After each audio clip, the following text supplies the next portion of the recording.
haven't you seen this? Welcome to Why Haven't You Seen This, a movie podcast for film lovers to discover hidden gems and underrated films that might have fallen through the cracks.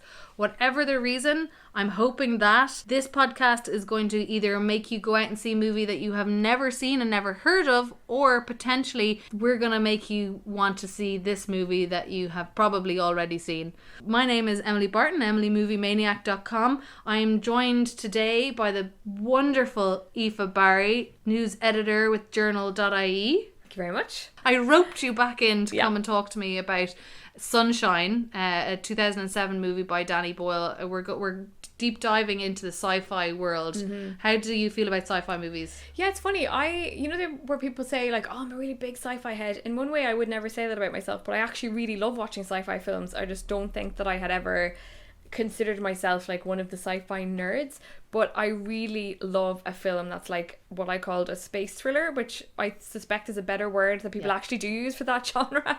But I like Alien, 2001: A Space Odyssey, all that sort of stuff. Like, I really do have a soft spot for films that are like, set in space, where you get a load of people put onto a spaceship and loads of stuff's going to go wrong. Even to the point where I watched the film Life a couple of years ago, which is really terrible. But I even watched that and that was really good. So I don't know. How about you? I'm the same. If there's any space movie at all that comes out, I'll go see it. And I don't know if it's one of those genres where it's either you, like Marmite, you either love it or you hate it. A lot of the people I've spoken to, if they like you and like me, they love Alien, they like Space Odyssey. It's a thriller in space. If it comes out, regardless of whether the reviews are amazing or really, really crap, they're going to go and see it. Yeah. And then I think there's probably people that fall in between where if it's like a big scale movie with a big cast, they'll give it a chance. But like a good thriller is a good thriller regardless of where it's set, right? Totally, yeah. And I think Sunshine is one of those really underrated sci-fi movies, thrillers in space, really because of its unique story and the concept behind it. I think is really, really unique because like Life, as you mentioned, not great, but it was kind of like trying to be too much like Alien and Prometheus. Like, it was very Prometheus similar premise. Yeah, it was because I think the thing with like space, like any film set in space, like even like Ad Astra, which came out last year, like the idea of setting a film in space is really exciting because you can literally do anything you want, because generally these films have to be set in the future or in a galaxy far, far away or wherever, so you have all this freedom to do whatever you want. But at the same time you have all these tropes that people kind of need to lean on to show this is a thriller that's set in space. So like Sunshine's really interesting because it has a lot of those tropes, but like you said, Danny Boyle decides to focus on the sun rather than like a strange planet that we don't know, and it's really set in the near future rather than like, the year 35 or whatever. So he's definitely trying to do something different, and it's really dark as well. Like, it's a really grim film.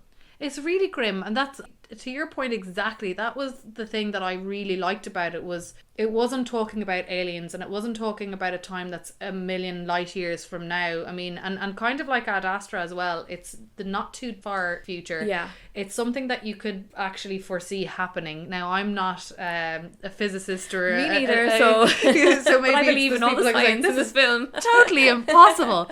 But as I have it on good authority that he did work with physicists, and that it's not beyond the realms of possibility that the sun is going to die, but in like 4 billion years, and it's not going to get colder, it's going to get hotter. But that was something that I was really drawn to, is that this isn't a sort of an alien in space, another alien in space movie. It's very much a thriller. It's got an amazing ensemble cast, and for me the best movies do have really strong ensemble casts, and whether they're a combination of kind of big actors that or there's those actors in movies and they're in every movie. Yeah, great character actors that you just... And they're not like big famous stars, but they're in every movie. Yeah. And so when I see an ensemble cast like that, like, it's my favourite type of movie when you've got a really strong group of actors. I find I'm always drawn, and it's always with thrillers, I'm always drawn to those kinds of films where the film isn't hanging on, the two protagonists or the two main actors, or they're the kind of films like when Alien came out, when you went into that, obviously Sigourney Weaver wasn't the big star that she is now. when you went into that, people probably didn't know that there's 2 women on the ship, but that Sigourney Weaver was going to ultimately come out as a heroine, as like the heroine, a hero, yeah. Which I thought was really, really cool. And so I love that. I love that when you have a big ensemble cast and it's all together. And obviously as things happen, and you know, in some cases people are killed off and so on, and then it's kind of it's always really fun and interesting to see who's left and who's going to carry this movie sort of over the finish line. So before we go on, I'll just give, for anybody who hasn't seen Sunshine, I would imagine I'd like to think maybe some people have clicked on this podcast because they have seen Sunshine and they're interested to hear what we have to say about it. But just in case you haven't seen Sunshine, or you haven't seen Sunshine since it came out, you mentioned you haven't seen it since you hadn't seen it. Yeah, and I hadn't even really thought about it, if you know what I mean. It wasn't a film that was on my list of like, I must rewatch that film. So it was good to go back definitely and see it. Yeah. And it's one of those films, and this is why I've put this on my podcast, because it's another one of those films which I just think is so underrated. It's actually it's such a good film, and it's on, I have it on DVD, it's on my shelf. It's one of the ones that, regardless of how I feel, what mood I'm in, whatever amount of time has gone by, it's one that if somebody suggests watching it, I'll say yes, put it in, because it is that good and it's that entertaining. So it came out in 2007. It's directed by Danny Boyle.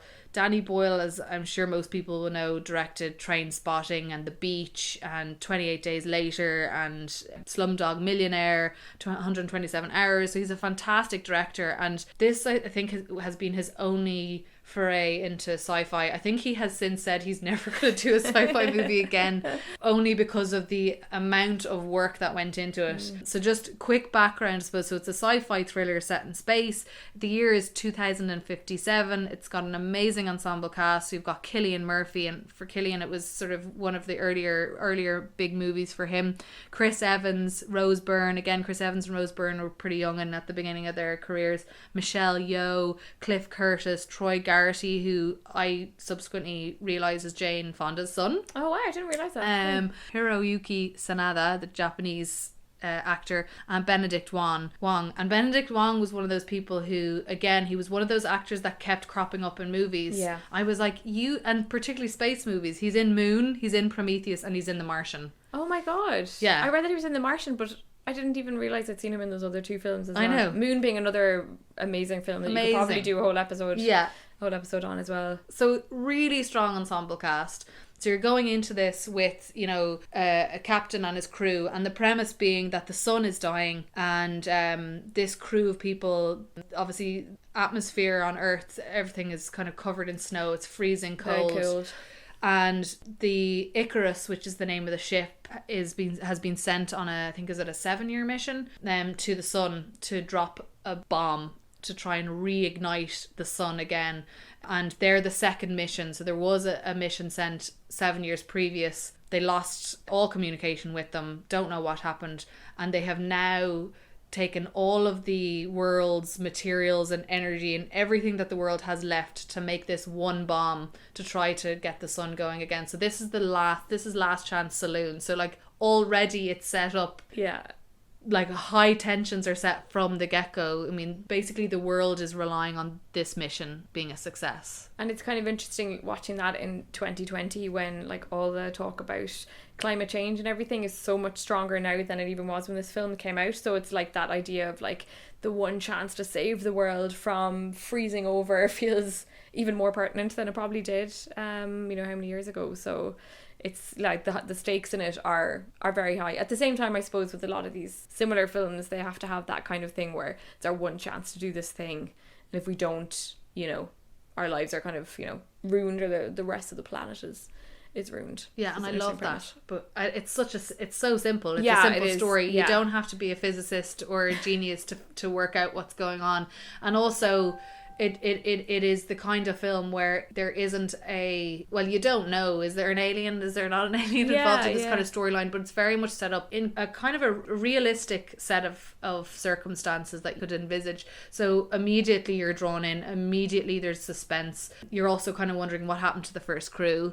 And then my mind was going into Alien and what's out there. What's on the edge of space, and did they burn up or what happened? And then you've just got this really talented ensemble cast who have very defined characters in the story. And again, you don't really know from the onset. There's no way of knowing who's... They're kind of equals in the story. They don't set up somebody to be the main protagonist, which again is something I really like. Yeah, definitely. Like, it took me a while to figure out kind of who was the captain. You know, with like that the kind of roles weren't super strongly defined in terms of like they all had their own skills, so they were all bringing something to it. So obviously Cillian Murphy's character is a physicist, so he's really important, even though he might not be, you know, the captain. And also, speaking to the name, as on a little bit of a tangent, like obviously the name Icarus, so you're obviously thinking about the myth of Icarus and flying too close to the sun and everything, which is really very obvious in one way, but like, you know, it says a lot, I suppose, about the premise of the film, which is like, will they end up getting their wings burnt and come hurtling back into like deep space or whatever. And what you're saying about kind of Alien as well earlier, I thought as well at the start of the film, when you first get a sense of who the characters are, they're sitting around in a canteen kitchen area that's really like Alien, the way it's set up. So immediately visually you're thinking about Alien, and the food that they're eating, they're all eating with chopsticks, so they're all eating food that's from somewhere in Asia. And the cast is really international, even though some of them are speaking in American accents, who, like, Rose Byrne's Australian, I think, isn't she? And obviously Cillian's Irish. So it's kind of international, but it's like Asian American cast. So I really liked that element to it, that like it wasn't a European film, but it was quite an international focus on it. Yeah, and exactly, and kind of springboarding back to that realism, because like now like NASA doesn't work in isolation, like they all work together internationally on an international level, and that sort of is also highlighting the fact that they've basically taken, you know, smartest people from every corner of the globe for this mission that will it'll either be the end of life or the beginning of life. So it's brilliant in terms of that kind of concept. This is another reason why I really like Sunshine, is the setup, the set, like the ship. Yeah, like there's been so many movies where you can see the CGI, or you can see that it's been drawn, and you know, Alien came out in 1979, and when you watch it, you feel like if you put your hand through the screen, you can touch the walls, and you get that feeling of being able to move through the whole ship. And I loved the design of the ship. It was really realistic, but it was really kind of, I don't know if that makes sense, but kind of a tangible type of architecture around it, and how they had the whole section of the ship that was where they were growing all the plants, the oxygen and the oxygen. It was so clever. Yeah, really I love that, because you never see, or rarely anyway, see, I can't think of any similar film I've seen that's had that like sense of aliveness, like live things, except actually, sorry, no, the other one I think of, it came out last year, High Life, Claire Denis' film High Life, has the same idea where it's set in space and they have one room where they can grow all of these things. And that idea is really strong, because Michelle Yeoh's character is the person who tends to all of these live plants, and you know, she is so totally connected with that, and like that's like a symbol of life and growth and everything to her. And I just loved that idea that it's not just like the plants and the food, but like the oxygen area too. So like the science around that was very basic and strong, but like you could see the human connection to the plants was really important. And the need, when you look at the other sci-fi movies that are set so far in the future, that you don't even think about oxygen being an issue or food being an issue. Like it's almost unlimited. And I thought with The Martian did that really well, when you've got Matt Damon stuck on the planet, and he's there trying to figure out, he has to ultimately grow potatoes. Like, how do you do that? How does he do that? Yeah. And like that's really interesting, because again it makes it realistic, and it makes it, you know, makes you feel the tension even more, because you can relate to that idea of we need oxygen to breathe, we need food, we need water, and it's in so many sci-fi movies those things are taken for granted, or there's an assumption that there's an unlimited supply of them, or like they're so far advanced that it's not even a concern anymore. Whereas in this film, you know, this mission to protect the planet, or stop the planet from extinction, and you've also got this ship that's ultimately has to be self-sufficient, and they have to grow these plants. And they make reference to it in the film, where Michelle Yeoh's character is kind of going along saying, we have now, after whatever 2-3 years of our journey, we've gone ahead of ourselves, and we've now got enough oxygen to get to the sun and back. And you're kind of thinking, Jesus, did they not have enough oxygen before they left? Yeah. Shoddy planning on behalf of those people who sent them off into space. It was brilliant. So I love the attention to detail in this film, like the sets, the setup and the quarters, and also even the suits, like the space suits are so unique. Yeah, the gold, which presumably has something to do with the sun. I was thinking, watching it, that because of the heat and the light that comes off the sun, I'm presuming that's why they were a gold colour rather than a silver. There's probably something there, but because of that colour, and they're really big, like they look really, really odd and heavy. Yeah, they look really heavy, and they like a lot of the shots from the kind of character's perspective when they're in the suit shows part of their face and this really tiny strip of glass that they can see through, and it looks so claustrophobic, and they're all sweating, and it's like really intense. It's really, and you're breathing with them. Yeah, totally. And there's a scene towards the end where Cillian Murphy falls over in the suit, and you're like, oh dear God, how is he going to get himself back up again? Yeah.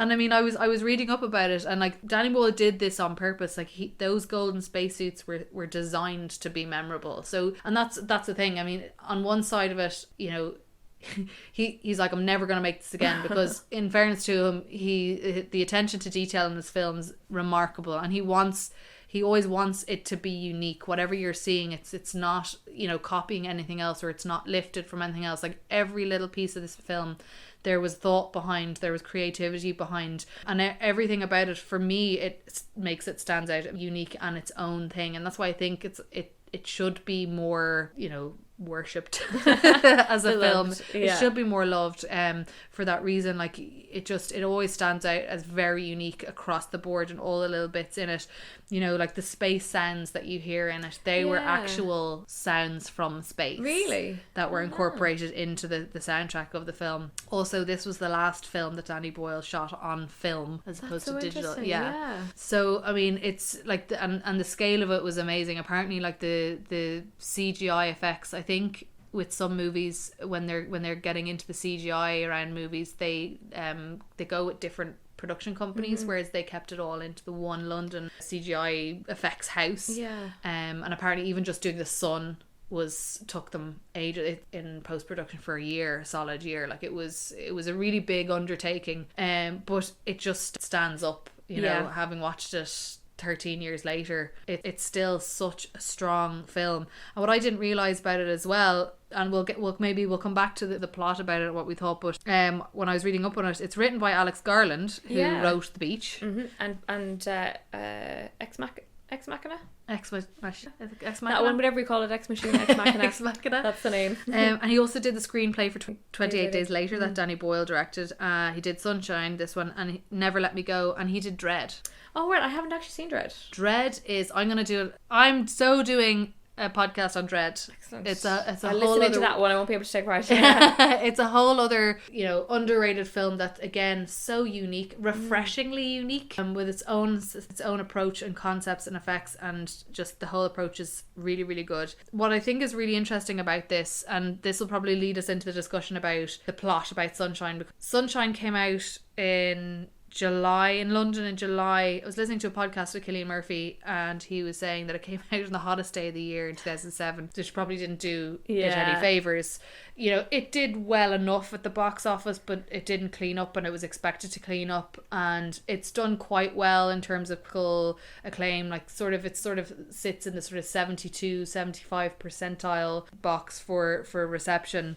It's one of those growers. It's over time, I think it's one of those films that people have come back to and realised just actually how good it is, how entertaining it is, how many levels there is.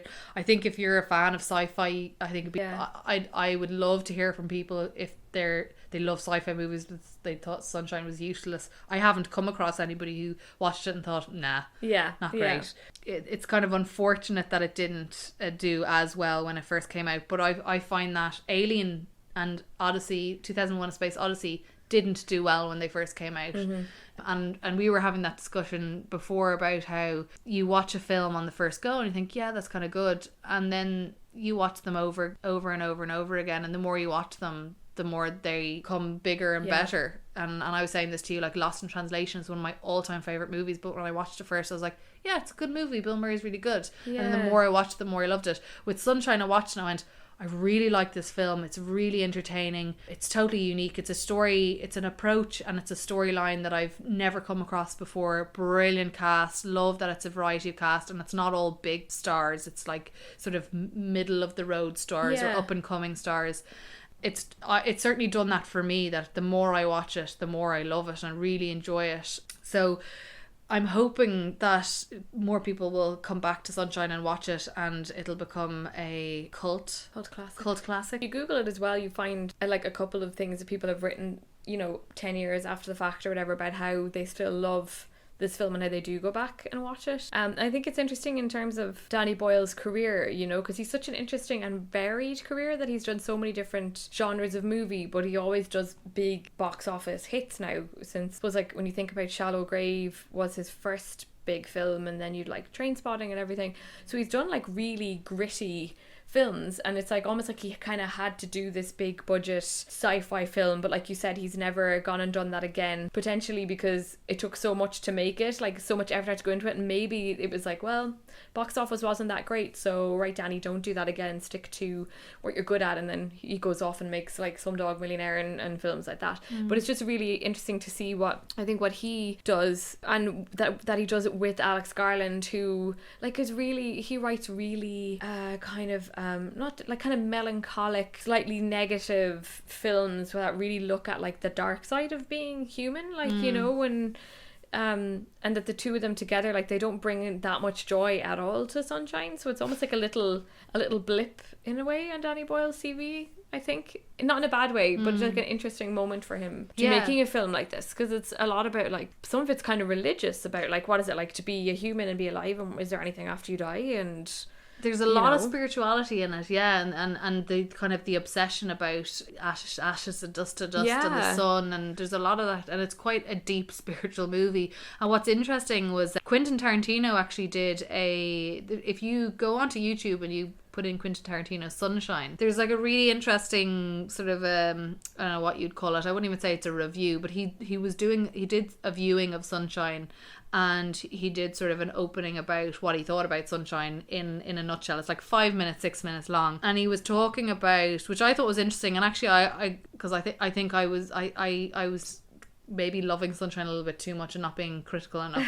But listening to him, Act 1 and 2 are spectacular in this film. You can watch them over and over again. It's so unique when you're getting into it. And then what Tarantino was saying was, you get into Act 3 and it becomes the quintessential horror slasher in space film, and it's kind of I was a bit, I think there are moments in the third act where you're like, sorry, who is this guy, what's happening, what happened here? And that does kind of lose you a little bit, because I really liked the bit where they find the second Icarus, and when they go on board that, which is the same thing happens again in like Ad Astra and many other similar films, where you come across some abandoned Event Horizon, and you have to go on and see what happened and what, the mysterious ends. But the very end of it, you're kind of, it leaves you with a lot of questions, and I think maybe I was grappling a bit too much with like, hang on a minute, why is this person here again, to maybe fully invest in what was going on. Like, I wonder why they made that decision. Because it was really interesting. Up until that point, they had like one problem occurs, and then they have to figure that out, and then there's a knock-on effect and another problem, and they have to figure that out, and they're really out of left field.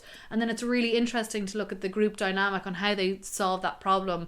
And then as a result of solving that problem, it creates a new problem. And it's really interesting. And again, it's sort of, these are things that you kind of think this could be quite a realistic scenario for a group like this. And then it gets to that point where they discover the Icarus, the first Icarus that went ahead of them, and like immediately I'm like, okay, this is cool, what's the mystery behind here? And it just, for me, it did feel like a bit, well, the more I thought about it, does feel like a bit of a damp squib. Yeah, definitely, because like there was so much potential there with what happened, because I think with, like, as an audience member, when you're watching them find the second Icarus, and it's this big mystery about like everything's kind of intact, so why the hell did, what the hell happened to the people on it? I think, so for me anyway, personally, if there's a bit of a supernatural element to something that's otherwise rooted pretty much in science or fact, I find it kind of hard to switch gears. Whereas if it's something quite kind of believably odd that happens to them, you're like, yeah, God, I can totally see that happening. But I kind of felt like it didn't quite buy. I got what went on. I got why the people made the decision they did, but I didn't quite buy it, and I felt a little bit like, oh, okay, so that's that. So like, I wanted it to be some other kind of mad reason, or some other reason rooted in reality that I could see happening, or just even the execution of it. Like, I didn't think it was the best use of Mark Strong. Yeah, completely. And for a while I was like, I can't even see his face. That's Mark Strong. Yeah, exactly. And he's I think is he supposed to be Russian or something in it as well? Like he's got an unusual accent in it as well. I don't know. Yeah, like, now that you say it, doesn't have his own accent in it. Yeah.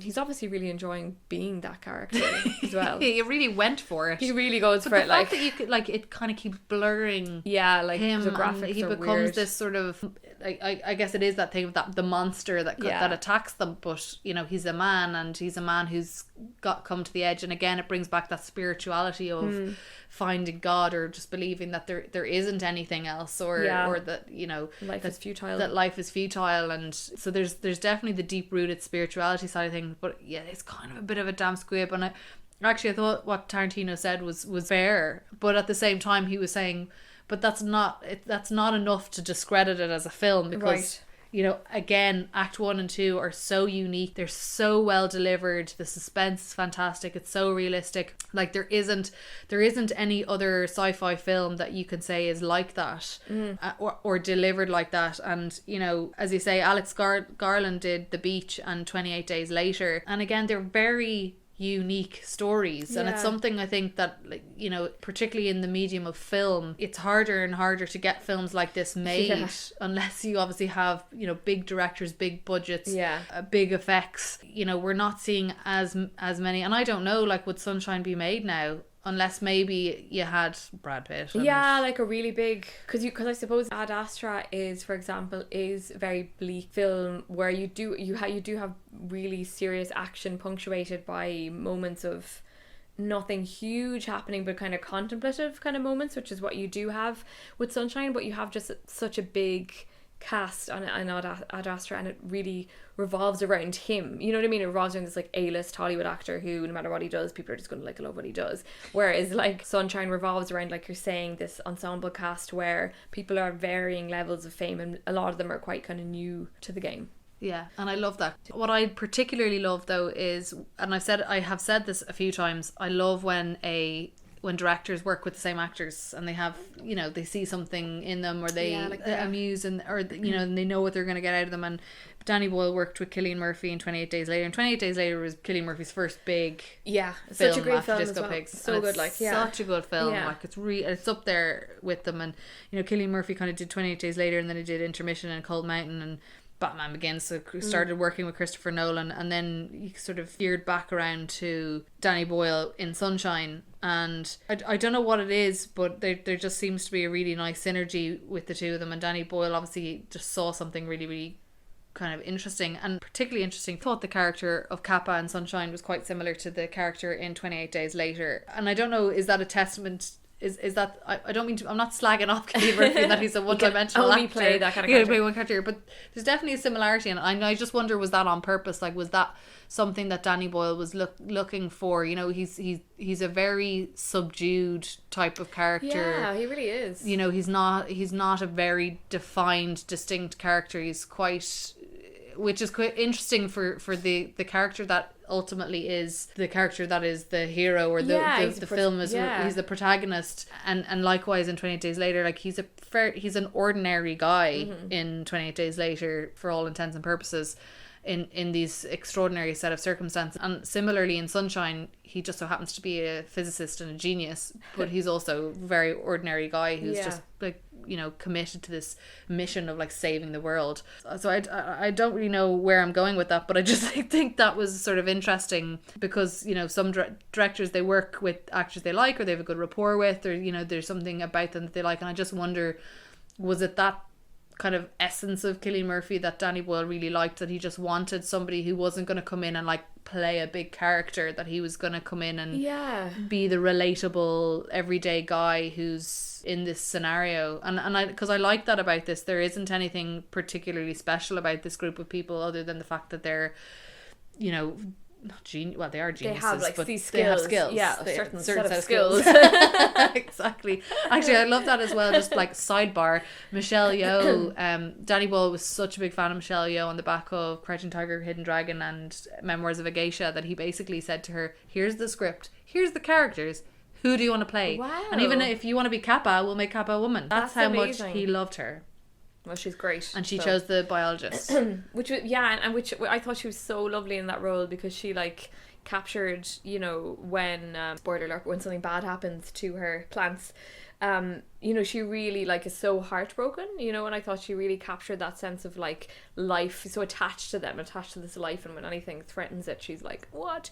But I think going back to what you were saying about Cillian Murphy kind of being like Danny Boyle's muse, I suppose, in some respect. Like, you're so right that like there's nobody on the ship who's like this big buff action man, you know. Even when he goes out to do some repairs outside, you always feel like he's in kind of a bit of danger because he's very cerebral. Obviously his talents are in his brain, but he's not this like big brawny, you know, kind of muscular person who you feel, even though he's shown having these weird fights, these weird kind of physical fights with Chris Evans's character, but you just don't feel like he's your classic kind of hero. And I think that's good, because I think it's good to have a more kind of quote unquote normal protagonist. Like, instead you get that he's like quite he knows that there's a mission, they have to do it, he really gets the importance of it, but he's not overly emotional about any of it really on the outside, and you get the sense there's more going on inside him than he's letting on, which happens a fair bit, I think, with his kind of characters.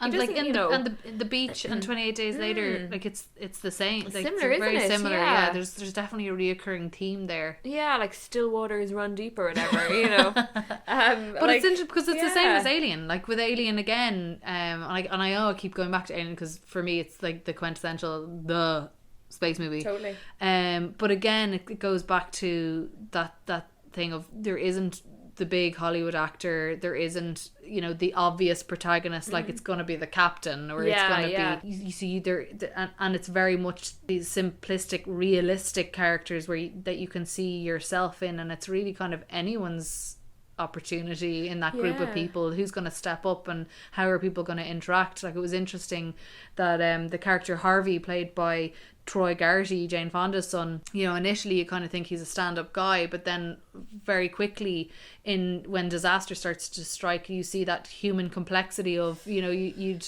push everybody else out of the way, like every man for himself sort of thing, and then the people who you would think would do that are actually the ones stepping up to the plate going, no, the ultimate goal here is, the mission is number one, we're all expendable, we have to make sure that we follow through with this, you know, and you're a comms officer on a ship without any comms, so you're expendable, definitely expendable. So it's really interesting from that point of view, and I think that's for me what I really liked about it. I mean, and I know it's in a way it's kind of going the opposite to what Ridley Scott did with The Martian with Matt Damon, because in that one you do have big names and you do have big actors, and the film is very much around this one guy, but they took a completely different approach to that.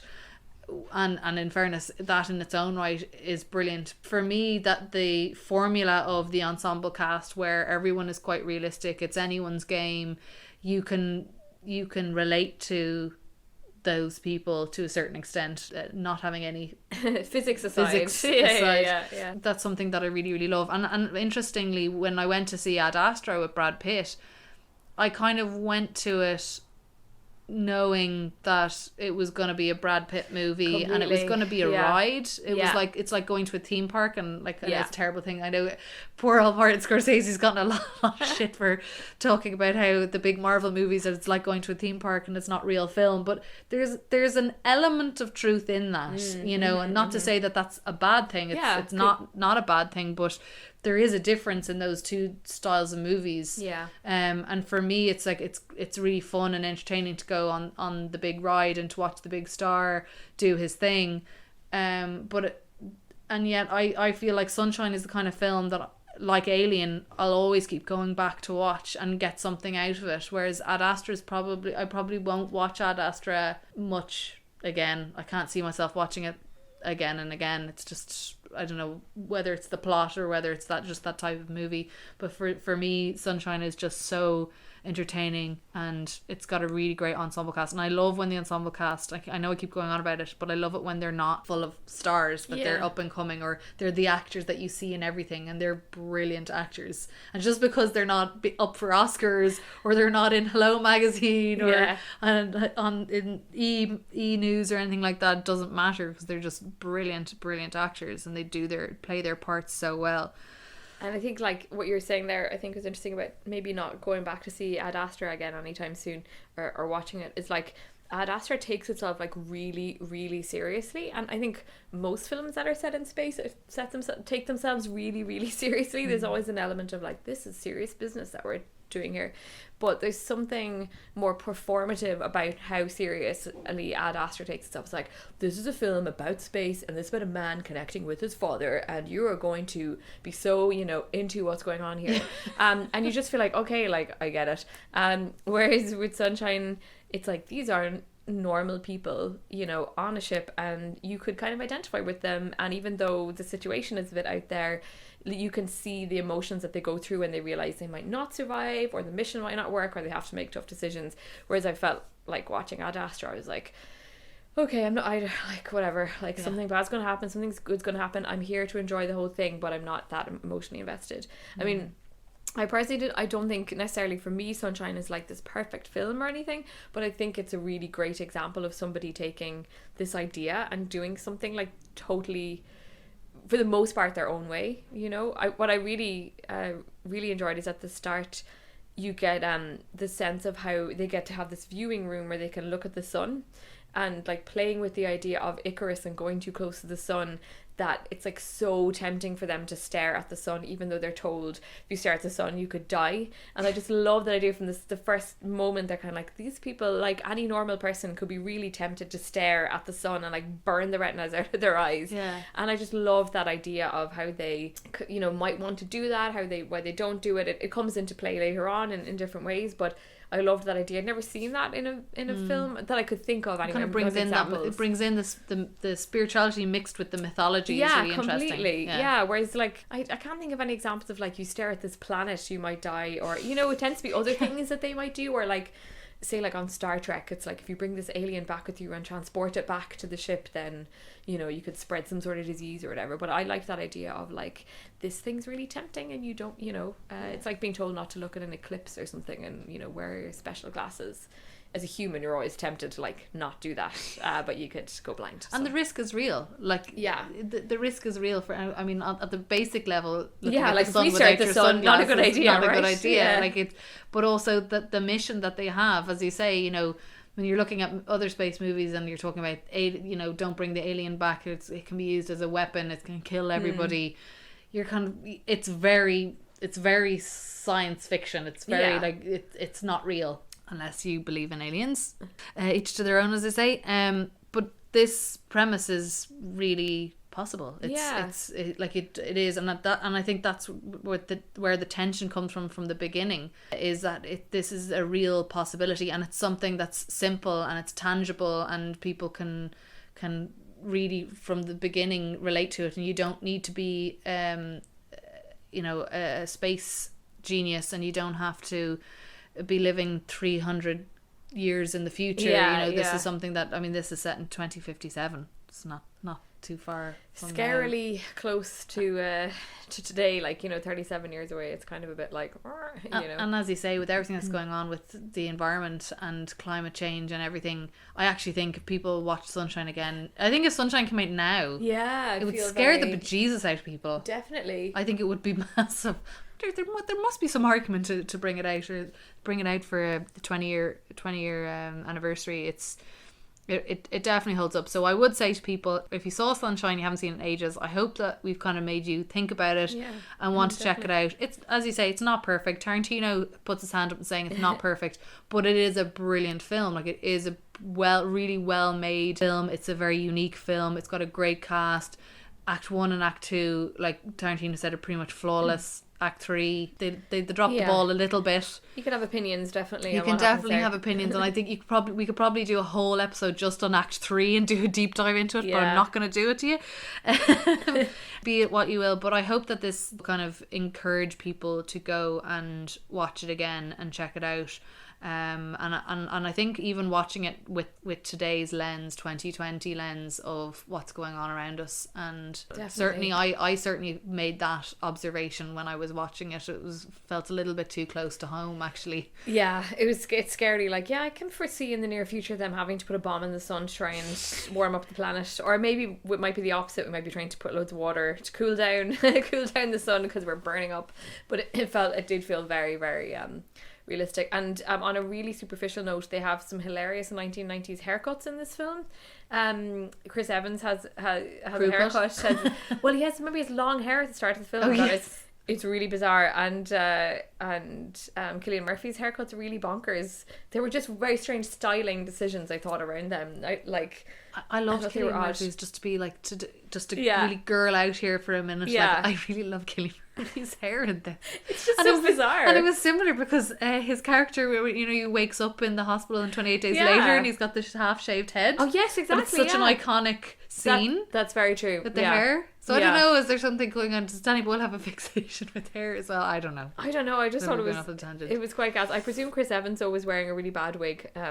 He must have and that been. did distract me because I was like, hang on, oh yeah, that's Chris Evans, what is going on in there?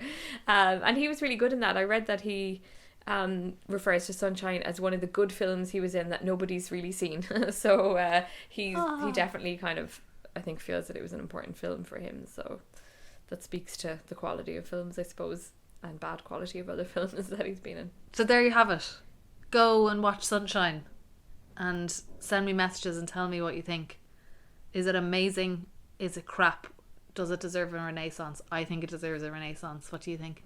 Yeah, I think the timing is right probably to look back on it, and it's definitely like a little twist on the space thriller the space thriller tale. So yeah, definitely go back and watch it. Brilliant. Well, Aoife, thanks a million. Hopefully you'll come back again. No doubt. Just shout, I'll be there.